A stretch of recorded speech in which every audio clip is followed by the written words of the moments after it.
বন্ধুরা আজকে আমি তোমাদেরকে দেখো এই যে এই যে টিন্ডি এই যে টিন্ডির সবজির রেসিপি করে দেখাচ্ছি। দেখো এই টিন্ডি দেখো এই রকম দেখতে, অনেকে চেনো অনেকেই চেনো না, যাই হোক বাজারে কিন্তু এটা কিনতে পাওয়া যায়।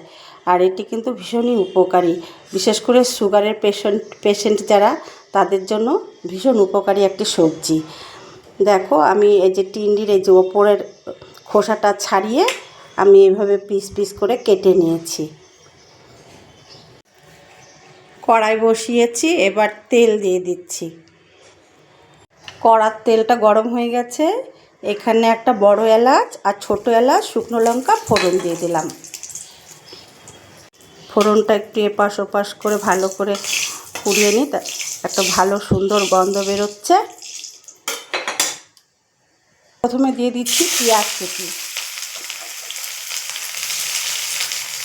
পেঁয়াজটা আমি ভালো করে ভেজে নেব, বাদামি কালার করে ভেজে নেব।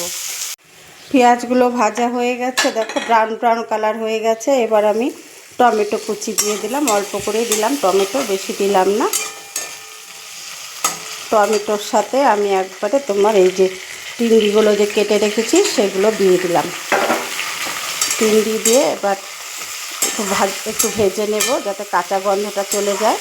টিন্ডিগুলো ভাজতে ভাজতে আমি মশলা করে নিচ্ছি। যে 3টে কাঁচা লঙ্কা দিলাম, স্বাদ মতন, যেরকম স্বাদ মতন ঝাল খায় সেইভাবে দেবে। আর এই যে আদা গ্রেট করে রেখেছিলাম, আদা গ্রেট, এটা পেস্ট করে নেব। টিন্ডি আমার ভাজা হয়ে গেছে। আর গ্যাসের ফ্লেমটা একদম বাড়িয়ে ভাজতে হবে, নয়তো কিন্তু একদম কমিয়ে ভাজলে নরম হয়ে যাবে আর তখন কিন্তু ভাজা যাবে না, কাঁচা গন্ধটা চলে গেছে। এবার লঙ্কা আর আদাটা যে বেটেছি সেটা আমি দিয়ে দিলাম। এবারে 1 চামচ জিরের গুঁড়ো দিয়ে দিচ্ছি, 1/2 চামচ হলুদের গুঁড়ো দিয়ে দিলাম। আমি কাঁচা লঙ্কা দিয়েছি সেজন্য একটু কাশ্মীরি লাল লঙ্কার গুঁড়ো দিলাম কালারের জন্য। এবার সব কিছু একসাথে ভালো করে কষিয়ে নেব।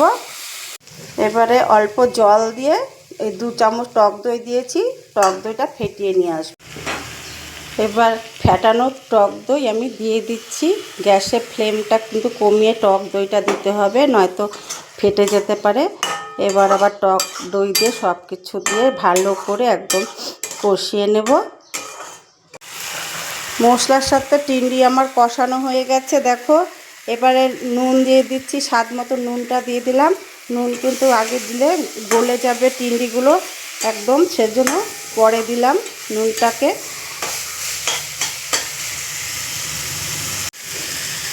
চিনি দিয়ে দিলাম, চিনি তো দিতেই হবে কারণ টক দই দিয়েছি, ওর সাথে ব্যালেন্স করবার জন্য চিনি দরকার। চিনি দিয়ে এবার আর একটু কষিয়ে নিচ্ছি ভালো করে, কিন্তু দেখো কষে গেছে।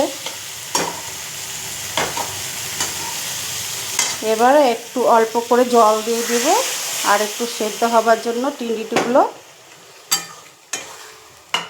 বন্ধুরা তোমরা এইভাবে রান্না করে খেয়ে দেখো, দেখবে ভীষণই ভালো লাগে সবজিটি।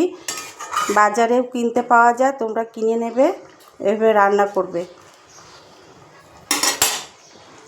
আর একটু জল লাগবে, আর একটু জল আমি দিয়ে দিচ্ছি, এটুকু জল লাগবে।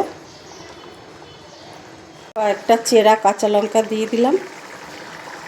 দেখো বন্ধুরা আমার রান্নাটা হয়ে গেছে। এবার আমি কসুরি মেথি দিয়ে দিলাম। কসুরি মেথিটা দিয়ে এবার একটু নাড়াচাড়া করে দিচ্ছি। এবার গ্যাসটা অফ করে দিচ্ছি। এবার আমি নামিয়ে দিচ্ছি।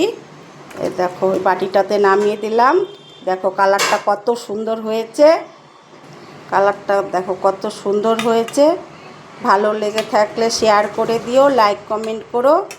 সকলে ভালো থেকো, সুস্থ থেকো। আর এই রান্নাটি কিন্তু রুটি, লুচি, পরোটা, ভাত সব কিছুর সাথেই ভালো লাগবে খেতে।